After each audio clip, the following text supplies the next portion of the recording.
Hey guys, so I'm back with another tip. So here I was in Marshall's the other day and came across these really nice storage containers. So I bought a couple, maybe a few.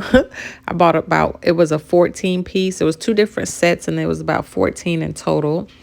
So as you can see, I'm filling them up. I do recommend that you take inventory of what you have to kind of help you decide what type of containers to get, what sizes to get, how they may fit in your cabinet or maybe on your shelves or on your counter.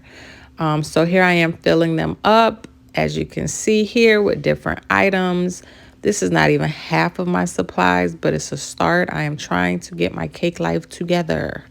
So I'm just filling them up, as you can see, various sizes for anything. I use them for my larger gel colors, my airbrush bottles, my cake drips, my luster dust, my piping tips, large and small, my sprinkle pumps, my Lorian flavoring. So just passing it on. Hope it helps.